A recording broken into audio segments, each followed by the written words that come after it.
Fox launches its fall season with Prison Break.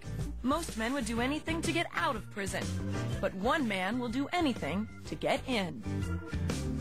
It deals with redemption and the brutality that men in prison kind of deal with on a day-to-day basis. The show itself has a feeling of the Shawshank Redemption, camaraderie of The Longest Yard, and a bit of The Great Escape, So it's going to be an interesting show.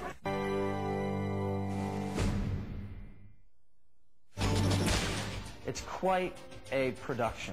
It's very hard to shoot in a real prison. This is an old place. There's a lot of prison history here. But the actors actually work in this 3.5-foot distance between the bed and the wall to get a light into somebody's eyes, along with the cameras and the people and the sound man and the boom, is almost a geometric problem. It's 106 degrees. It's a physical challenge as well as a mental challenge. And it is prison. Anything can happen, man.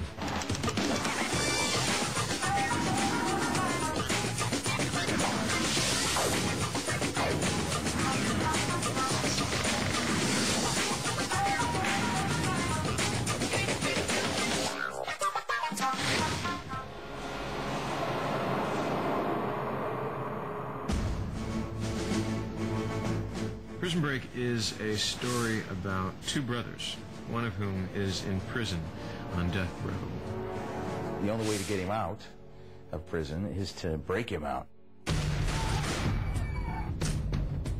I find it incumbent that you see the inside of a prison cell, Mr. Schofield. Michael gets himself thrown into the same prison to help his older brother escape. Once we got the green light for this, the first order of business was finding where we were going to shoot. We wanted the prison, obviously, to have a character of its own.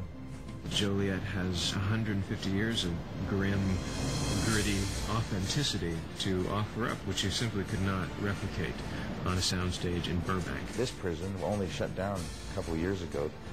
A set designer can do really wonderful things, but when you get in something that's real, you can feel it. They shot some stuff right here in John Wayne Gacy's cell. That's not a set. This is not fake anything. It becomes like an asylum. It becomes like a nut house.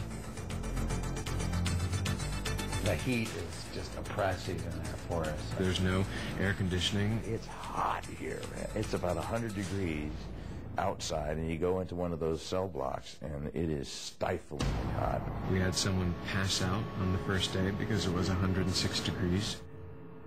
It was really sobering. Open it up on 40. Scene 50 is a very simple scene, but I think it speaks to a lot of what's going on plot-wise. Michael starts to test the new tool that he got in the preceding episode that's going to unlock the wash basin that's eventually going to be his way out of the cell. Open on 40!